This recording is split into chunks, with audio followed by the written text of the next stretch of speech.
Сайн байцгаана уу эрхэм хүндэт үзэгчдээ. Ирээдүйтэй яриа нэвтрүүлгийн ээлж дугаар эхэлж байна. Өнөөдрийн манай дугаард эрхэн хамгааллын төрөмс байгууллагын удирдах зөвлөлийн гишүүн Галсангийн Нэм Даржаа оролцож байна. Танд энэ өрөө мэнд хүргье. За баярлалаа мэнд хүргье. За тэгэхээр зэрэг би яриагаа таны авчирсан энэ материалаас эхлэе гэж бодож байна. За энэ бол 2013 оны 2 сарын 25 гарсан тогтоолоор энэ албан тоотоор бол цэцэрлэг барих газрын төлөвлөгөө батлагдсан. За гэвч 2016 оны 11 сарын 15-ны өдөр тогтоол маань өөрчлөгдөж бизнесийн байгууллага орон сууц барих юм өөрчлөлт оржээ. Тэгэхээр бас таныг энэ талаар бас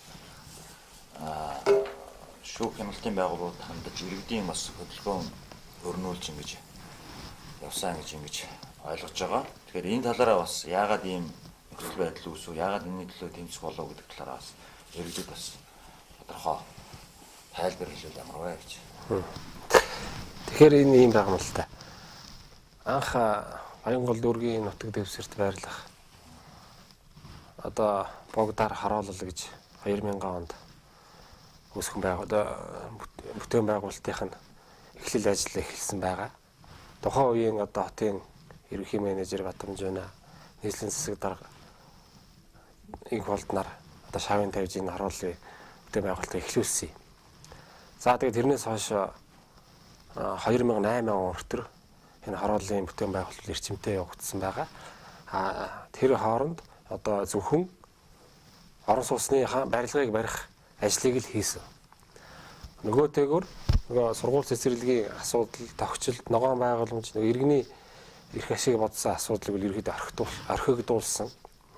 Нэг ийм болгоо тавьсан байна. Тэгээ энэ талаар бол орчин суугчид бол тууштай тэмцээд одоо бид нэр анх захиалга авахтаа ямар гоё одоо зурагтай, ямар гоё пакеттай ямар бидний хуурж захиалга авахулж одоо энэ харууллын 1000 гаруй орчин суугчдыг хуурж байраа борлуулсан. Энэтрэл энд хурдахгүй одоо бид нар л сургууль цэцэрлэгийн ногоон байгууллагын тогтчлолтой бариулъя гэдэг.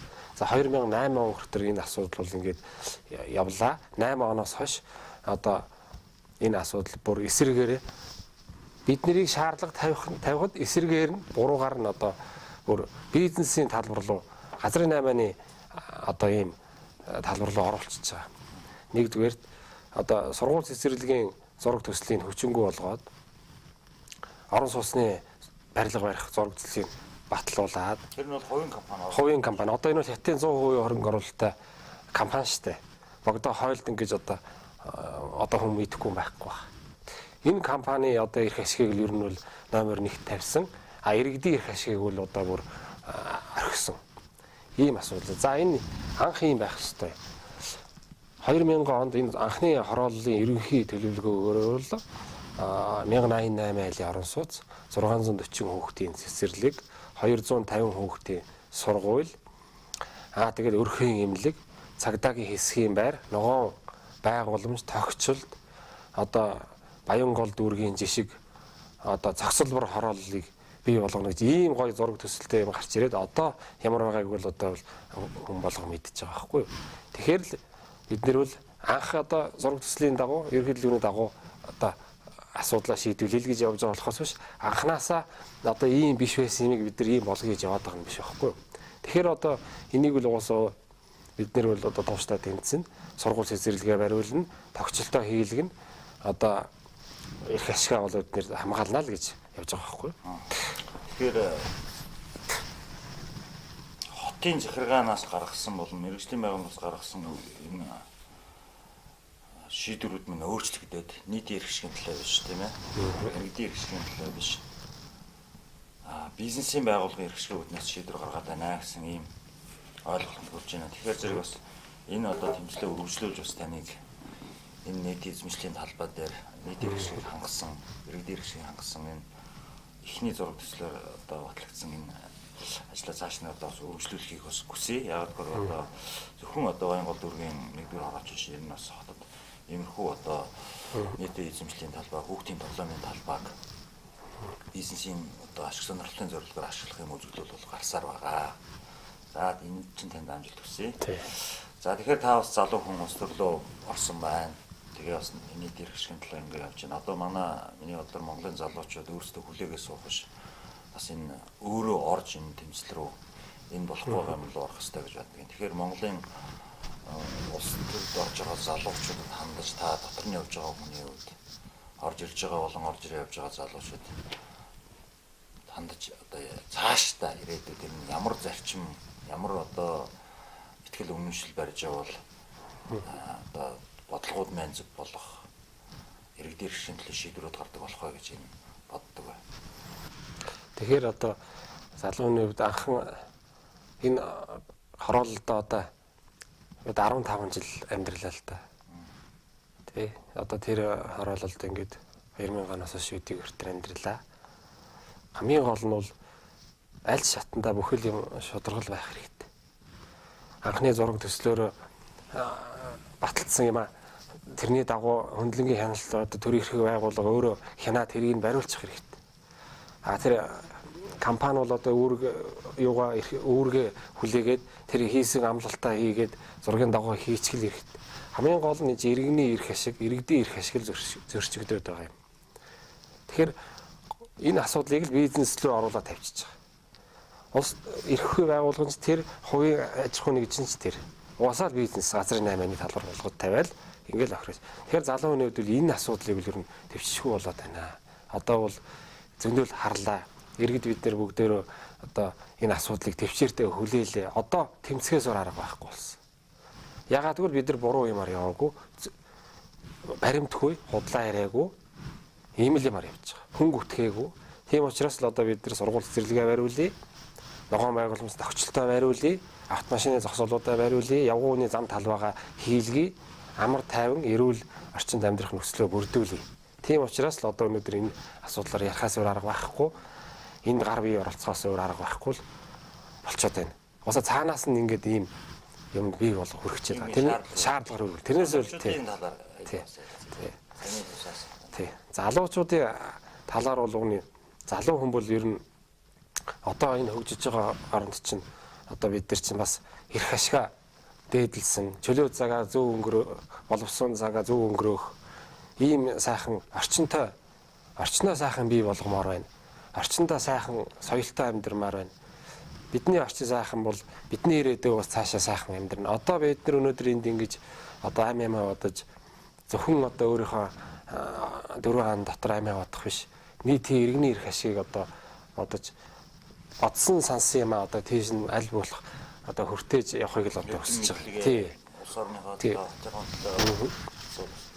сайхан одоо цэвэрхэн хоггүй орчиндоо сайхан цэвэрхэн хоггүй ийм гоё одоо байвал өнөөдөр залуучуудын ирээдүй сайхан байна шүү дээ. Гэрээсээ гараад хогон дундуур туучаал гэрээсээ гараад автомашины зам руу ороод найруулчих гал ийм нөхцөлд одоо бид нар баймаргүй байна.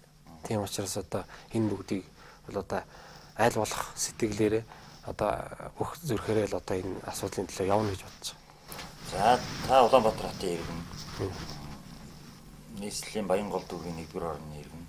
Тэгэхээр ер нь би бас танаас хотын иргэн гэж хэн байх хэвээр байна. Ер нь манай монголчууд маань бас нэг нүүдлийн соёл иргэншлийн амьдралаар байж байгаа зүүршмэл рүү орж ирж байна. Тэрүүч нь орж ирээд нэлээд удаан байчлаа те. Тэгэхээр энэ хотын иргэн одоо бус орнуудын хотын иргэн ч гэдэг юм уу? Тэрнтэй манай хотын иргэний ухамсар гэдэг ч юм уу? Аль эсвэл соёлын төвшин ямар байна? Ер нь хотын иргэн байхын тулд тэр хотын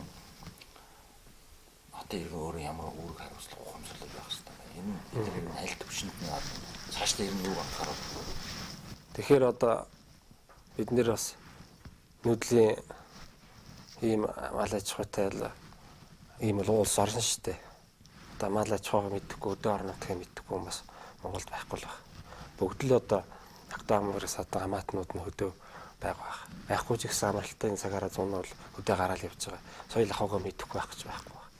Тэгэхдээ бас бид нар одоо ийм хөдөөнийх бид нар ийм одоо хүмүүс гэж одоо ингэж бас өнөөгийн ийм хөгжиж байгаа нийгэмд бас соёлгүй байх нь уруултаа. Тэгэхээр хамгийн гол нь хүн бол орчиндоо сайхан амьдрах хэрэгтэй. Тэрийг яахын тулд эрхээ эдлэгийн хэрэгээр үүргээ хүлээх хэрэгтэй. Эрхээ бол одоо манайхан чинь бол 100% эдлээд байгаа шүү дээ. Би эрхтэй өстой тийм байхгүй гэдэг. А үүргээ болохоор хүлээхгүй. Тэгэхээр одоо эрх үүрэг гэдэг нэг юм байдгийн чинь хуулиараа заасан байгаа юм чинь эрх үүргээ адил тэгш хүлээгээд хумсарлаад одоо тэгээ сайн явах нь л одоо чухал гэж бодож байгаа. Миний судалснаар бол үүргээ сайн биелүүлж байгаа юм уу хүн бол илүү их эрх эдэлдэг. А үүргээ гүйцэтгэхгүй байгаа хүн бол бага эрх эдэлдэг ч гэдэг юм уу. За зүгээр одоо тэр бидний зүгээр нөгөө түүхийн нухчаанд бол тийм л байсан бол үүргээ биелүүлсэн хүн бол гавьяа шагнал одоо юу гэдэг юм бэ маал хүртдэг тийм ээ. Тэгэхээр зэрэг бас энэ ягарахгүй бас манай хотын иргэдийн дунд бол бас энэ үүргээ биелүүлэх тухай, хариуцлагатай байх тухай, сахилгатай байх тухай ийм асуудал бас хүндэтгэж байгаа юм л да. Тэгэхээр бас манай иргэд мэн бас иргэд явж байгаа. Хот маань сайхан байя, үүрэг маань сайхан байяг бол бас иргэн танаас бас хамаарах, шалтгааллах зүйл олон байгаа гэдэг бас манай залуучуудын төлөөлөл болсон хүмүүс бас маань хэлж байна. За тэгээд та улс төрчгөн би бас нэг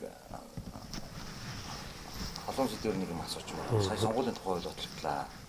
Мажоритар профессионал гэх хоёр систем зэрэг явж байгаа. Сая бол мажоритар болгоо мажоритар жижиг мажоритар болгочлаа шүү дээ. Тэгээд бид шүүмжил дагуулж байна. Нэг аймгийг хуваарлахдаа энэ тэндээс өмсөм аваад тойрог байгуулсан баг жишээ нь. Алсадбал дүүргүүдийг хотын төвийн дүүрэгтэй ингээ холио байгуулсан баг жишээ нь. Тэгэхээр энэ ер нь хэрэг зөв үзэгдэл бай. Ер нь Монголын цаашдаа явах энэ сонгуулийн тогтолцоо маань энэ мажоритараа яваад ах юм уу? Альсвал энэ профессионал нь бас байж ээж энэ зөв явах хэрэгтэй юм. Энэ дээр залууны хувьд таны байр суурь бас сонсноор. Тэгэхээр эхлээд мажоритар системээр явж байсан. Томсгосон тойрогтой одоо бол адилхан эрх тэгшил байсан гэж одоо миний хувьд бодож байгаа. Тэр үед үл би сонгуульд оролцоогүй л дээ. Зөвхөн би хөндлөнгийн сонгогч хүний хувьд харахад бол тийм л байсан. Аль одоо эсрэг зүрхээ гаргасан ард түмэндээ одоо өмнө шударгаар ажилдаг тийм л шударгал юм байсан гэж би ойлгоод байгаа. Хоёрдугаарт бас үндсэн хуулийнхаа хуулиндаа зөрчигдөөгүй тийм одоо сонгуулийн хууль байсан гэж боддог. Тэгээ 2012 онд энэ асуудлыг өөрчлөөд тавьчлаа шүү дээ. Уг нь бол одоо үндсэн хуулиндаа заасан бол иргэнийг шууд сонгоно гэж заасан байсны одоо өөрчлөөд одоо тэрийг зөрчөөд одоо шууд л одоо ингээд нэг хинж танихгүй нэг хүмүүс ингээд гараад ирдэг.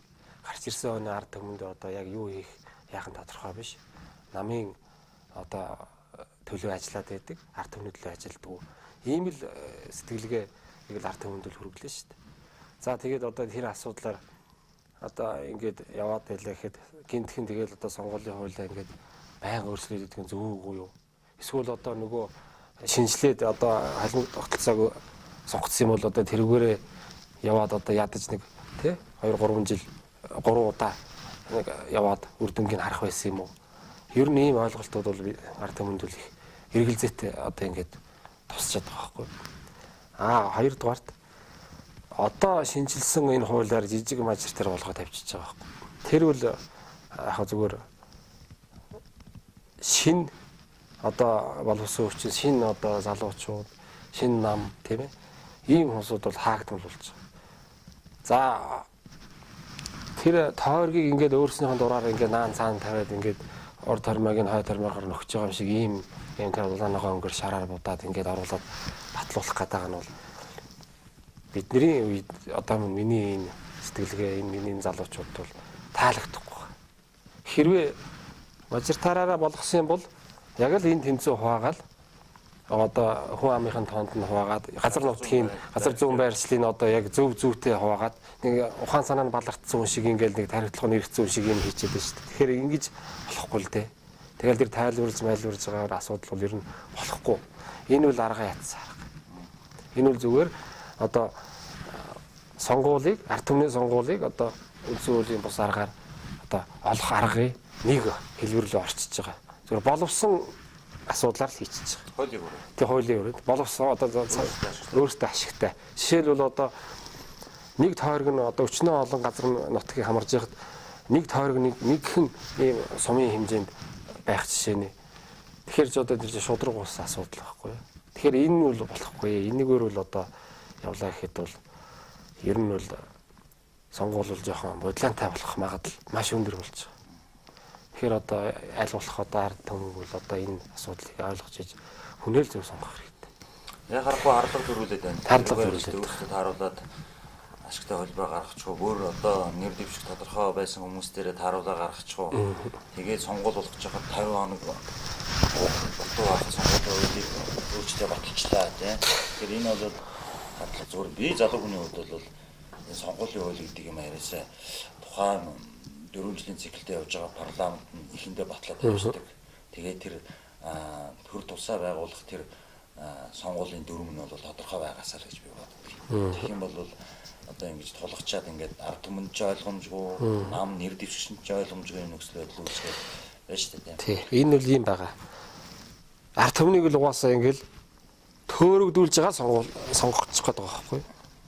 Ядаж одоо тэр сонгогч нь манай тойрог одоо хаана байдгийм ла тийм ээ бас хүн болгонд хэр болгоныг мэдэхгүй шүү дээ.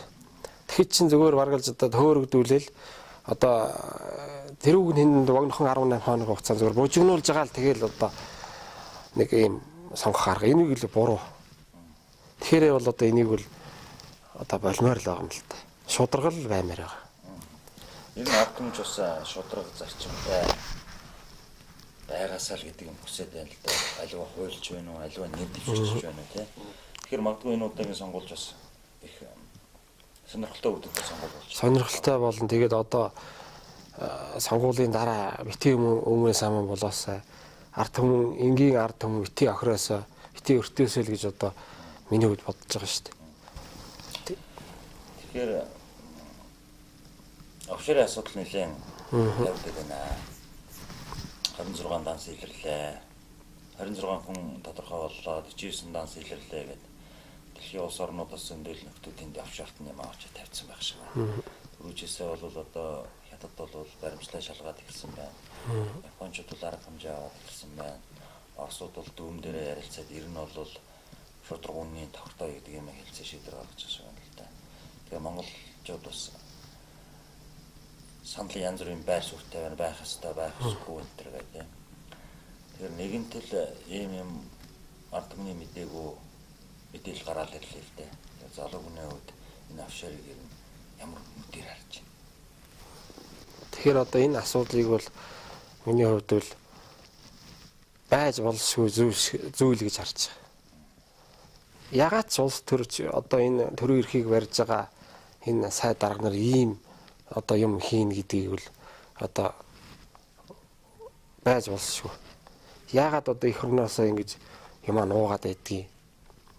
Ягаад одоо ингэж одоо мэдээж тэр мөнгийг бол одоо их орноосоо л одоо бий болгож олсон байд тараа шүү дээ тэрийг ингэж Монгол орны одоо тэр юмыг ингэж гадаад даваач нуугаад тэгээ тэр гадаад улсад одоо тэр мэдээж зэрэг одоо хүү одоо юу лээ татвар юм байдаг л байлгүй дээ. Ингээд гэдэг нь ямар учиртай юм?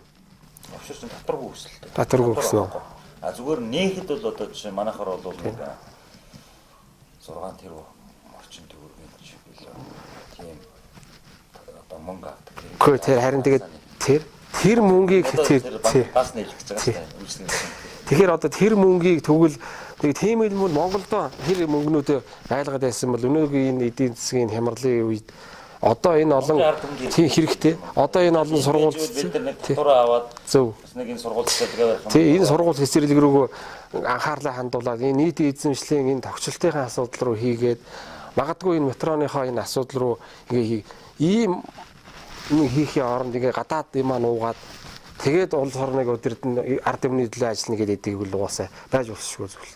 Энэ л угаасаа шудраг бус. Ийм хүмүүс угаасаа улс оронд ажиллана гэвэл бүтэхгүй.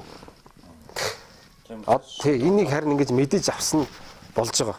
Энэ сонгуулийн өмнө мэдэж авч одоо ард түмэн энийг бас багч гэсэн ойлголт авсан онж байгаа. Тэгэхгүй энэ чигээрээ яваад явах юм бол дахиад нөгөөдөө сонгоод дахиад нөгөө хураасан мөнгөө нэмэх гээл дахиад Монголоос гаргаад ингээд явуулах нь шүү дээ. Тэгэл нэг цаана зайлал ард түмэн үнэ л хамгийн маш ахуулж шүү. Татврын мөнгөөрөө охирж ийн иргэдийн татвар төлсөн мөнгөөрөө л ингээл хаана юу зарцуулаад байгааг нь мэддэхгүй. Хардталтуул цааш навж хийж гэсэн юм хардталт төрөд. Энэ болохгүй. Энийг л угаасаар тэр нөхдүүд л өөрсдөө ухамсараараа хүлээн зөвшөөрөөд хариуцлага хүлээгээд ингээд одоо явах хэрэгтэй. Би бол одоо тэр овшот байгаа нөхдүүдийг зүгээр өөрийн санаачлагаар шударгаар болоод тэнд байрлуулаад бизнес хийж байгаа бол шалгуулад олон нийт зарлж ирсэн гэж байна. Харин тийш. Ийм мөнгө чинь эндээс ингэж хэдэн жил хөдөлмөрлөж ийм бизнесийг эндээ авч овшот хийсэн байна. Тэгэхээр одоо тий. Тэгээ нотлчих. Тэгвэл одоо ард түмэнч вэ төрч вэ юм хэлэхгүй шүү дээ. Харин тэрийг нотлж чадахгүй бол тэрийн энэ сургууль цэцэрлэгээ бол нийгмийн сайн сайхан төлөө зарцуулмаар байна шүү дээ, тий. Гэхдээ харин тийм л байх хэрэгтэй байхгүй. Тэгэхээр ийм сэтгэл байхгүй байгаа. Тэр өстө Монголоо гэсэн сэтгэл угаасаа байхгүй болцсон. Монголоо гэсэн сэтгэлтэй бол өнөөдөр тэр асуудлыг ядаж өөрсдөө тийм ээ ухамсараараа энэ бараг илэрхээс өмнө одоо татцууруулж ирээд энэ бусад асуудал руу хийгээд явбал арт хүмүүс бас уучлаа шүү дээ. За энэ хүн чинь бас одоо ухамсарлаж байна тий. Бас ийм асуудал. Тэгэхэд битгий хэл одоо нуугаад баталгаатай болцоод байх чинь үгүйгээ зүтгээд яваа. Тийм бол өөрөө жилээр өстой шалгуураар ороод бүх юмаа шалгуулаад тий. Ингээд одоо явахдаа зүрх байна уу? Байхгүй л байна. Одоо үгүйгээ л зүтгэн. Улс төрлөний хоёр чиглэлийн хүмүүс орж ирж байна гэж хүмүүс яриад. Нэг хэсэг нь бол тодорхой зорилготой Монголын төлөө юм хийх юмсан. Би бол одоо өөрийн мэддэг чаддаг юм уу? Улс их орныхоо төлөө за нөгөө хэсэг нь бол хувийн хэсэг сонирхолоор аж амьдралаа дэвших мөнгө хөрөнгө олох албан тушаал очих энэ төр явц зэрэг шиг гарч байна. Ер нь та улс төрлөө орж ирсэн гол зорилго чинь ямар сонирхолоор орж ирсэн? Угаасаа миний хувьд юм байгаа. Би бол угаасаа энгийн одоо сэхэтний гаралтай. Одоо манай аав ээж бол насаараа улсад 40 жил ажилласан Хараханхай аймгийн хүмүүс л дээ. Тэтгэвртэй гарахдаа нэг ч төгрөгийн хохирол учруулаагүй. Ийм л хүмүүс. Угаасаа тэр үеийн хүмүүс ийм үнэн шударгаар ажиллаж байсан. Би одоо өмнө хөрөнгөөр одоо гадаадад сураагүй тий. Өөрийнхөө л одоо эцэг эхийн хаал одоо хичээл шармаалтаар л одоо Монгол улстай л ажиллаж амьдарч сурч боловсросол хүний л нэг л дээ. Тэгэхээр одоо энэ нийгэмд одоо юу яагаад ингэж орж ирвэ гэх юм бол угаасаа бид амьдарж байгаа адгийн наацхан амьдарж байгаа газар ирэх нь ингээл хохироод байна шүү дээ. Ганцхан минийх биш.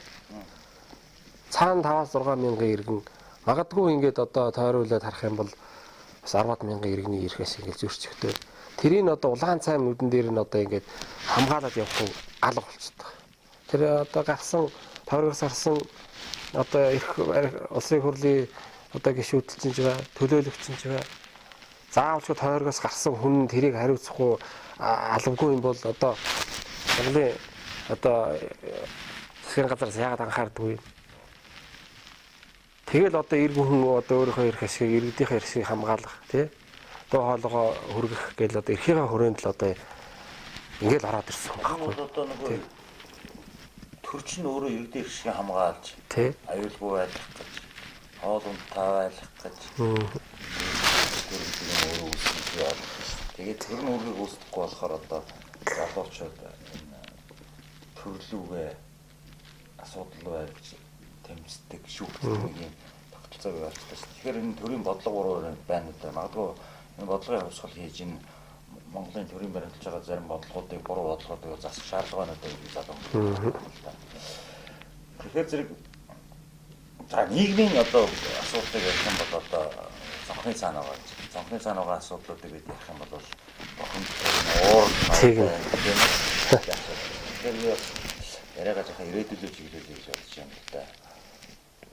Тэгэхээр та 2050 оны дараах яг тэр үеийн Монголыг төсөөлөд ямар одоо Монгол байгаасаа залуу хүний төсөөлж мөрөөднө гэдэг юм уу те тэгж байна. Тэгэхээр 2050 оны дараах гэж байна тий. 2050 оны үе Үгүй тий. За одоо тий 16. Тэгэхээр эхний ээлжинд Монгол орон хөгжихийн тулд улс төрийн эрүүл байх хэрэгтэй. Улс төрийн эрх баригч нар бүгд одоо Монголоо гэсэн сэтгэлтэй шударга тийм хүмүүстэй байгаасаа л гэж бодож байгаа нэгдүгээр. Тэр хүмүүс шударга одоо Монголоо гэсэн сэтгэлтэй иргэнэ одоо ард түмнээ тэгэж одоо эрх ашигын төлөө явдаг ийм байх юм бол Монгол орон 2050 оны цаана ихэд одоо дэлхийд одоо 5 одоо Азийн 5 бар гээд одоо байгаад байгаа шүү дээ тий. Тэгээд тэрэндээ ядаж орцсон байхаас л гэж бодож байгаа. Одоо тэгээд тэрнээс доошоо дээшийг харах нь цаашаа юм. 5 бар орны нэг болчихсон. Монгол улсынхын иргэд нь бүгд одоо ядуурлын төвшин байхгүй.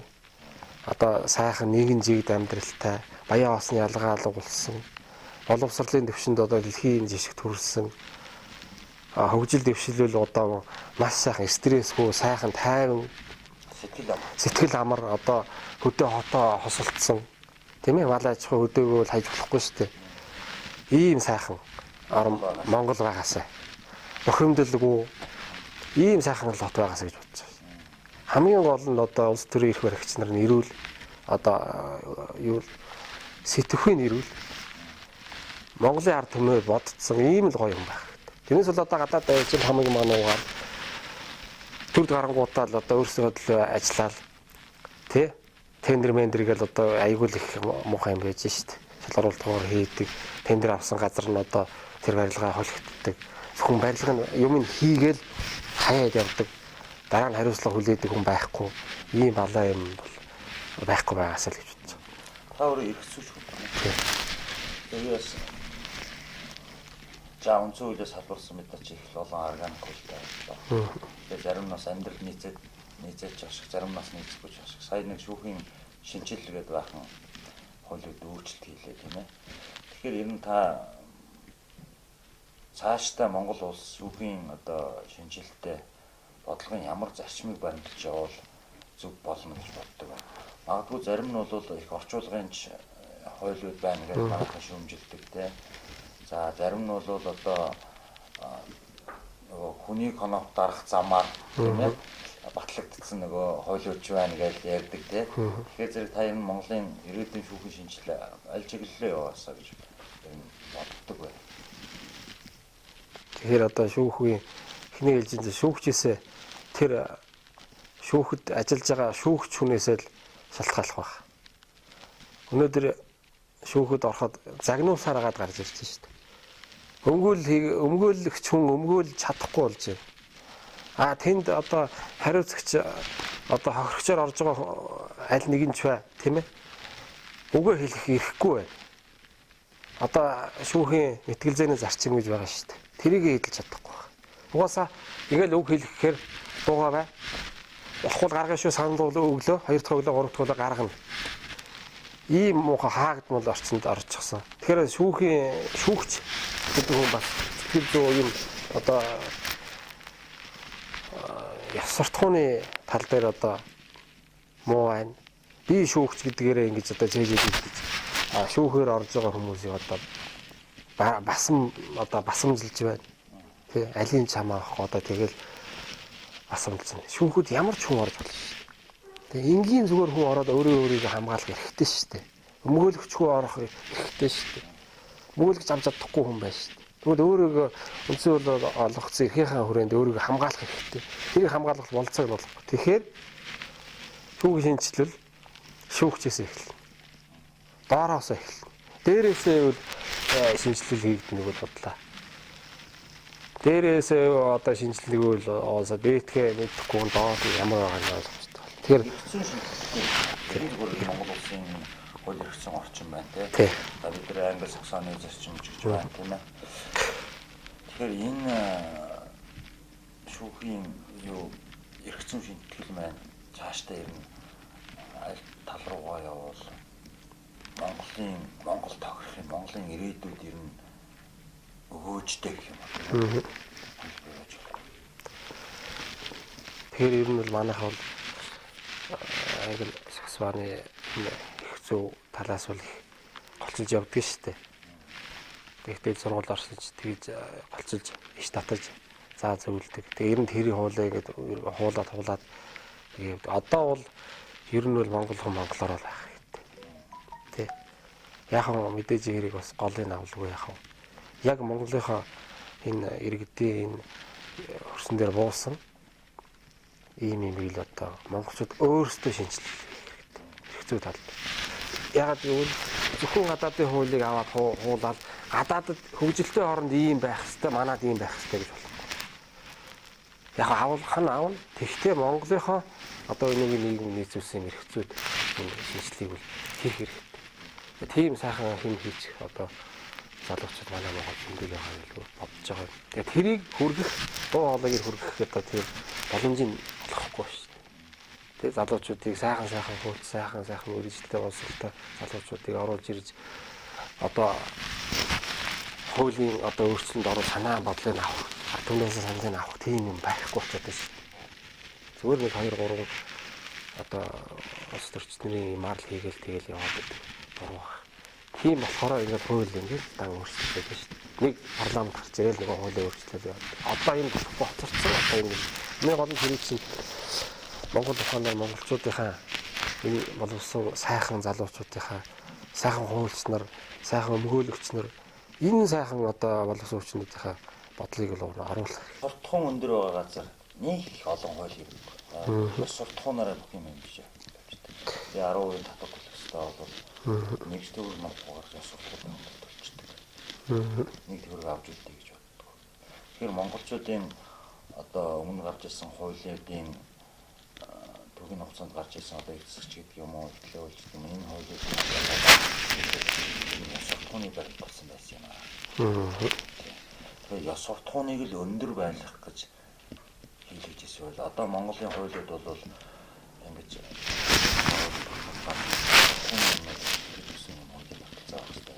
тэр бол одоо яг хүний үдний баримтал зарчим юм бодж явдаг юм тийм ойрхон гой сонсогч байсан байна.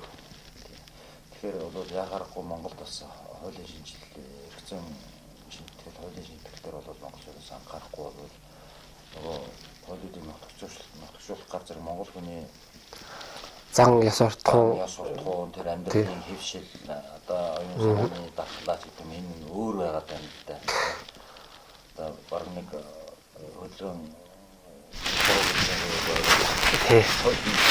одоо үсвэс тийм одоо нэлээ бүхнүүд ингээл хязгаарлалчихсан тий одоо та тэр бол одоо юу гэдгийг сонгуулийн тухай юм ярихад хаагдсан байна. Тэгтэл Америк бол сонгуулийн тухай хууль нь ерөнхий сонгуулийн тухай хууль нь 2 жил сурчилж штэ. Би энэ аргумнаар юм тэр мож юунуудаараа яваал тий. Одоо манайх ч юм бол шинэ хуулиар бол ерөнхийдөө 15 хоног сурчлаа гэдэг шүү дээ. 15 2-7 хоног. Энэ нэг 21 аймаг 9 дөрвийн 30 сарын орлогогүй юу гэдэг л асуудал хэцүү надад харагдаад байгаа юм яг үндэ. За яг одоо улсын хурлын тойр зэрэг авах тэр хоногт амжих байх. Тэгэхээр энэ ийм л залж гарах байхгүй юм чинь. Сонгуулийн сурталчилгааны хоногийг багасгаад байна гэдэг чинь эрх баригч намын л залж гарах байхгүй. Ягаад гэвэл тэд нар чинь 4 жил суугаад өөрсдөө таниулаад бас хийсэн юм байгаль халтаа бас үгүй гэж болохгүй тийм ээ. Тэр юмнуудаараа ингээд бүгд өдөр шөнөгүй телевизээр гараад баргалж ажил дээр ирэглээ гарлаа гэдэг нь зургатаа гараад байна шүү дээ. Ингээд таниулсан учраас эдгээр ийм марх хийж байгаа. Одоо эднэрийг хэлээ бас урагч байгаа халтаа ирэх баригчнаа. Тэгэхээр шин хүн яах вэ? Өдөр болгон зургатаар гараад өдөр болгон одоо юм хийгээд иж болж чадахгүй шүү дээ. Тэгээд эрхээ хэдлэл сонгуул болохоор одоо эрхээ хэдлэл ордог тийм ээ. Тэгээд тэр богино хугацаанд одоо тэр өөрийгөө таниулна гэхээр одоо ер нь хомослуулж байгаа юм л да. Нөгөө мөнгө хэрэгтэй. Мөнгө хэрэгтэй. Нэгдүгээр мөнгө хэрэгтэй. Хоёрдугаарт одоо өөрийнхөө ажлыг одоо банк сурчлаа гэж байхгүй шүү дээ. Хүн үзэхүүгүй юу те. Одоо манайхан ч нэг улс төр левел ингээл бүх юм амартаа суучаад шүү дээ зургатны хооронд. Тэгэхээр ийм муухай ард түмнийг сэтгүүн ийм болцсон одоо эргэлтэнд орцсон тийм эргэлзээтэй үед нь ийм юм хийж өөртөө ашигтай юм хийгээд байгаа. Тэгэхээр одоо энэ л залж арга гэсэн үг. Ерөнхий Монголын залуучуудын амьдралын баталгааны талаар бас тантай ярилцсан байна. Тэгэхээр одоо амжилттай төгсөөд их сургууль 4 жил сурч байна. За тэгээд зарим нь магистр гэж болж байна. Тэгэхээр Монголын залуучдын 4 жилийн боловсролын олж авч байгаа энэ боловсрол маань өөрөө зах зээл амьдрал дээр гараад энэ амьдралын үнэлэгдээд эргээд амьдралд хөрөнгө оруулалт орж байгаа нь баталгаа болж чадахгүй байна гэж өгнөгөө тараад байна. Одоо тэгвэл энэ залуучуудыг орлоготой мөнгөтэй амьдрал баталгаатай хангалттай олгохтой байх юм бол төр яах вэ? Ямар ирээд байна? Залуучууд өөрсдөө бас яах вэ? Тэгэхээр одоо энэ тий уг нь бол энэ ирээдүйг бол уг нь сайхан яригдээ гэсэн шүү дээ. Оюу толгой гээл тийм ээ.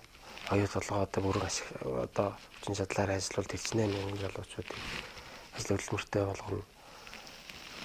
Өвгөн аймгийн одоо сайхан хөгжил дэвшилтэй одоо гоё болно. Аргаж л одоо Монголын бүх залуучуудыг гадаадаас татж ирээд энэ ажлын цалхааны нэрэд явлаа шүү дээ. Тэгсэн чинь за яах вэ?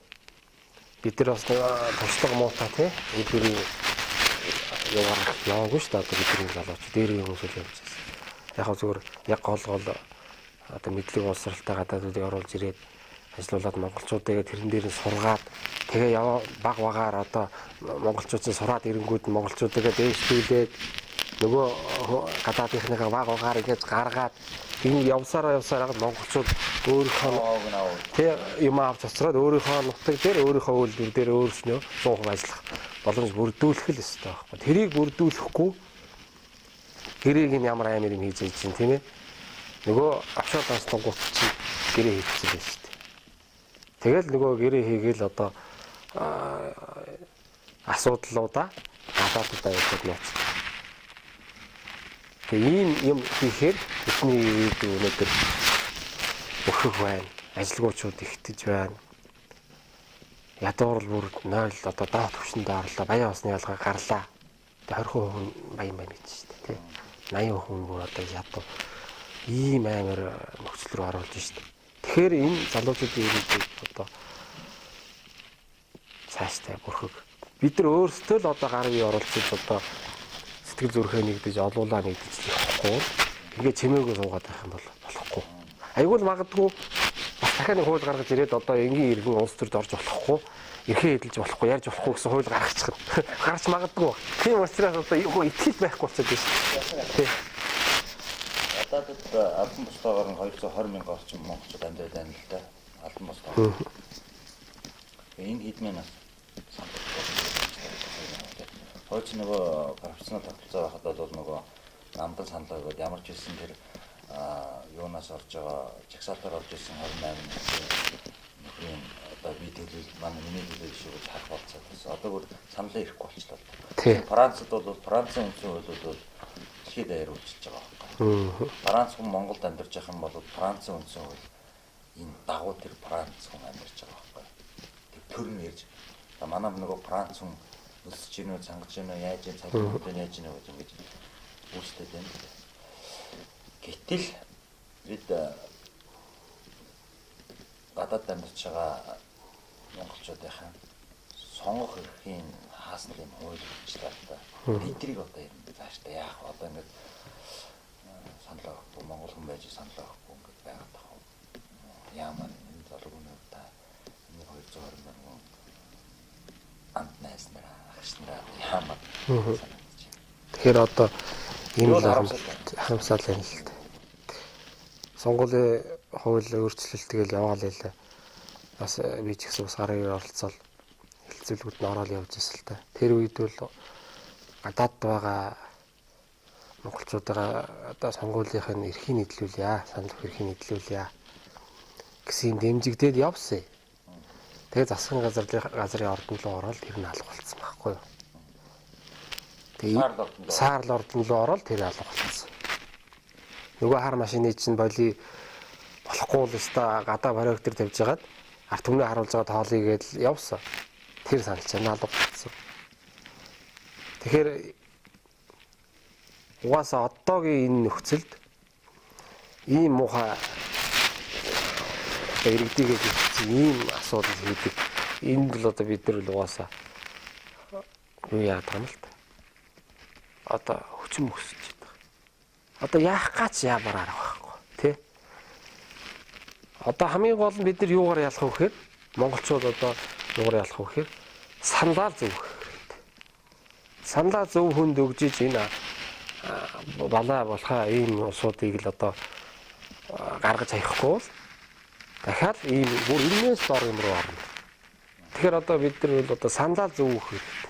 Зөв л хүндээ өгөх хэрэгтэй. Тэр ямар нам ивсэл хамаа. Хамгийн зөв сэтгэлтэй зөв л хүндээ өгөх хэрэгтэй. Хүн чинь ингээд танигддаг шүү дээ. Хүнтэй яриад нэг явуулсаар гол нуруу ноён нөө тий. Монголчууд дугна хүн үнийгээ таньдаг юм даа. Тэгэхээр одоо зөв л хүнээ сонгох хэрэгтэй. Тэгээ гадаад байгаа монголчууд бол одоо ихээ идэл чадахгүй хохироод одоо зөрчигдөөд одоо өнгөрч байгаа.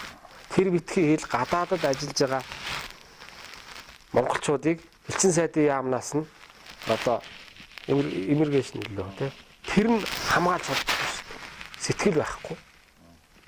Эрхэн зөрчигчөд одоо ингээд өвөлдөр дээр эрхэн зөрчигдөөд гар хөлөө тастуулаад эсвэл цалингаа авч чадахгүй эсвэл одоо хөөгдөөд ингээд өөрийнхөө элчин сайдын яамдаа ирэнгүүт хүлээж авдаг.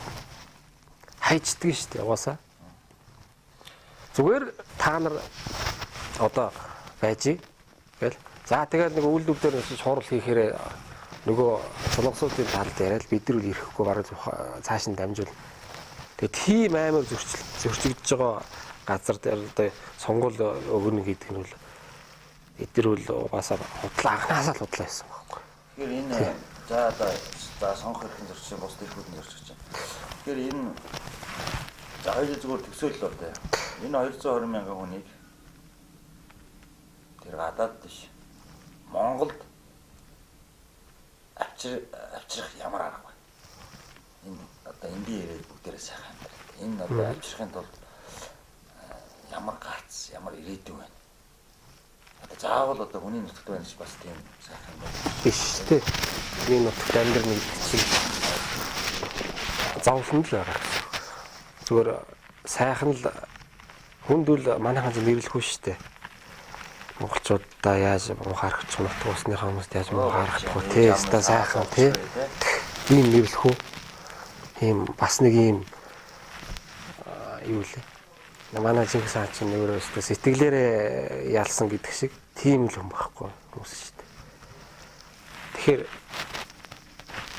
одоо авчрахын тулд яах вэ гэхээр одоо энэ уул уурхай энэ гоё газрын дороо баялгаа зөвл ашиглаад үйлдвэрүүдэд төрөний миний хэлдгээрээс та монголчуудаа ихлэ ажилуулад юмын сураад ирэнгүүд нь баг угаар дээшлүүлээд нөгөө гадаадын хүмүүсийг баг угаар гаргаад тий огцом гаргах биш юмыг мэдүүлж авсан зэрэг тий бий болгоод энэ чинь ганцхан оюу толгой биш 5 толгой байна. Тэгээ зөндөө уул уурхай энэ газрын дорох баялаг нь байна шүү дээ. Энийг зөв ашиглаад явах юм бол монголчууд өссөн үсээгүй тий өссөн үсээгүй гадаадаас өөрсдөө ороод ирнэ. Сайн нэг хэсэг орж ирсэн шүү дээ. Оюу толгойг одоо ашиглалтанд орлоо гэрээг инглээ гоё ажилуулдаг нэг хэсэг монголчууд орж ирсэн шүү дээ залуучууд. Тэгээд эргээгээд 13 4 оноос ахуулаад цаа гадагшаа болиг бүтэхгүй мэн гэл. Би бас энэ офшорын асуудал гараад ингээд нөгөө манай офшорчууд бол яг энд байгаа юм гадагшаа зүгээд байна. Манай энэ харин 220 мянган хүн чинь бас нааша доллар моллороо явуулаад, евро морогоо явуулаад, йен мэнэ явуулаад Монголд бас хөрөнгө оруулалт хийгээд байгаа гэж ойлгоод байгаа шүү дээ. Одоо бол миний бодлоор бол энэ Монголын сая 500 м квадратын талбай дээр мөнгөтэй л болмоор үйлдвэрлэл бий болгоод экспортлж ямаазаар доллар аваад гадаад байгаа монголчууд нь хөрөнгө оруулалт хийгээд төрийн бодлого нь бол энэ офшорын энэ сая 500 м квадратаас гадагшаа мөнгөч байна уу, юу ч байна уу ингээд одоо юм гатгаар болоод танаа хязгаарлаад тийм ээ. Тэгээд энэ нэг сая 500 м квадрат талбай дээр мөнгө бий болоод ирэх юм бол нэгж иргэнд ноогдох орлого маань нэмэгдэн тэр хэмжээгээр монголчуудын нэгж гэр бүлийн орлого нэмэгдэн Ер нь бол одоо энэ гэр бүлийн асуудлууд их байгаад байгаа ч юм бол бас эдийн засгийн холбоотой байгаа тийм. Тэр эдийн засгийн чадамжинд дэвшлээд ирэх юм бол тэр гэр бүлдэх маргаан, гэр бүлдэх хүчирхийлэл ийм юмуд адилхуулаг үзгээр би бас залуу хүний дотроос бодж л явд юм л да. За тэгээд одоо бас нэвтрүүлгийн цаг төгсөж байгаа учраас би танд сүүлчийн асуултаа танаас асууж бодож байна л да.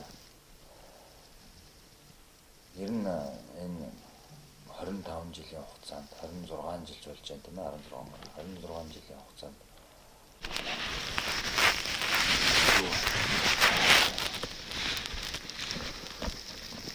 одоо бид нар хоцсон байх л та. Ардчлал 90 оны ардчлал хоцсон та. Тэр үед чинь одоо ховда нэг ч хөрөнгөгүй байлаа шүү дээ. Тэ. Багалж одоо ингээд хөвдөө хөрөнгөтэй хосоонос орон тэгэл хороод байдаг ийм нэг шууд хураадаг. Одоо хөдөө орон нутгаар одоо тогоо нэрнэ шүү дээ тий. Одоо өөрсдөө арх үйлдвэрлэдэг тий. Тэрийг хөшүүлж унаадаг. Аргийнх нь хөхөөрийн зав зохиж хайдаг. Бурхан шүтэнийг хурааж авч хайдаг. Одоо гэртээ зул өргөгч юм ирэхгүй. Нууцаар одоо зул өргөдөг. Тийм манай өвөг эцэг бол тийм бурхан шүтэнтэй тийм хүн байсан л та. Одоо тэр үедээ л одоо гайгүй бас нэг тийм үзмэрч тийм хүн байсан гэсэн. Миний одоо сонссноор бол. Тийм байсан. Тэгээд одоо тэрийг л одоо нэгтэй болгоод бүх эрхийн ард түмэндээ өгөөд та нар хөрөнгөтэй бол та нар их хэмжээтэй бай. Бүх одоо өөрсдийнхөө одоо хуулийн дагуу одоо өөрсдийнхөө бодсон юм хий. Ийм гоё болгоод өгсөн. Тэр үл амжилт ололт. Явцын дунд тэрийг үгүй хийгээ хийчих байгаа байхгүй. Ардчлал биш. Аржилсан бус арга. Ийм юм хийгээ хийсэн. Гоё ардчлал нэрийн доор ард түмнийг эргүүлээд одоо юу яа. Нөгөө олсон бий болсон нөгөө юмнуудыг нэг эргүүлээд үгүй хийх л арга руу хийгээд байгаа байхгүй. Зөвхөн дээр нь нэг хэдэн бат ард түмнийг л уус оюун ухааны хоосруулаад эрх мэдлийн одоо эрх мэдэлтэй хэрнээ тий эрх мэдэлтэй хэрнээ эрх мэдгүй болгоод ингээд хайж байгаа нь бол болохгүй байхгүй. Тэгэхээр бол энэ бол ухралт. Нөгөө 90 оны ардчлалч ухралт болчихсон. Буруу тамаар. Тий ер нь ухралт гэж би л гэж бодож байгаа. Тий буруу. Бодлого бол айгүй гоё явж байгаа шүү дээ. Бодлогыг хэрэгжүүлж чадахгүй. Таалгууд ардчлалыг яаж авсан байна. Ер нь юугийн зэгцлүү энэ ардчлал гэдэг юм зүү юу. Ухрахгүй уушаал. Гэхдээ одоо тэгэхээр ийм л байхгүй да. Монгол орондоо энэ сайхан гоё ийм дэлгэсэн тэрлэг шиг ийм сайхан том газар нутагтай гараа тавихад зэрэглээ харагдаад нөгөө 2 3 цаг 4 5 цаг тавьчих бүх газар хардаг ийм сайхан тал нутагтай зүгээр тал дээр гараа тавих юм биш үү? Өмнө рүү явах одоо гэр зэрэглээтэй дорн руу явах чинь юу вэ? Тэ? Ийм гоё ийм сайхан нутагтай бол эзэн л байх хэрэгтэй. Эзэн байхдаа одоо юу хэрэгтэй? Сэтгэл хэрэгтэй. Монголоо гэсэн сэтгэл хэрэгтэй. Бүх үйлдвэрүүдээ газрын доороо байгаа үйлдвэр баялгаа ашиглаад өөрт байгаа юм ашиглаад гаднаас юм харах биш өөрт байгаа юм ашиглаад ингээ бий болгоод нэгдсэн зохион байгуулалттай ийм л тий шаардлагатай тийм байж ижил одоо энийг цааш нь одоо арчлал зинхэнэ арчлал хаалт өгч тэрнээс л одоо үйлдвэр байхгүй одоо бензин битгий хэл одоо шүтэнзний толгоогоо хийж чадахгүй байгаа. Арал гадаадаас нөгөө юмыг оруулж юу яаж байгаа да. Шүтэн зөвлөж байгаа. Зүгээр ийм л амар мухардмал байна шүү дээ. Нөгөө 80 70 80 оны л юм хэрэг байна. Тэгэхээр одоо бүгд дэжиг дунд үйлдвэрлэлээ дэмжиж монголчуудыгаа хаста сэтгэл зүрхээр нь дэмжих хаашаа юм тийм ээ. Уусаал хүссэн үсээгөө Монголдо үйлдвэрүүдийг бий болгоод эхлэхээр эн чинь аанда монголчууд өөрсдөө соёлж ин өөрсдөө хөдөлмөрөө хийх мөнгө олдог нэг биелийг харахгүй сая 500 сая төгрөг харахгүй тий ховцаа гэж хатаа өгчөөл нөгөө ховцаа эзэнгүү одоо юм хэрэггүй болцсон ийм яаж болохгүй л дээ. Одоо тийм нэг ерөнхийдөө хэлсэн байлаа. Амжилт гэж бол тунхаглаад шүү. Тийм ээ. Уриалаа олж юм шиг. гэдэг бол ард түмэн сайхан амьдрах, ард түмэн орлоготой амьдрах, ард түмний амьдралын дэвшин дэвшлэл бол энэ жинхэнэ бодит арчлал юм шиг байна. Тийм байна. За ингээд ирээдүйн нэвтрүүлэг урлагийг хүлээж авч хүрэлцэн ирсэн танд баярлалаа. Өнөөдрийн манай дугаард Эрхийн хамгааллын төрийн бас байгууллагын удирдах зөвлөлийн гишүүн Галсангийн Ням Даржаа оролцлоо. Ирээдүй ямар байх вэ? Эрхэм мөндөд үзэгчтэй.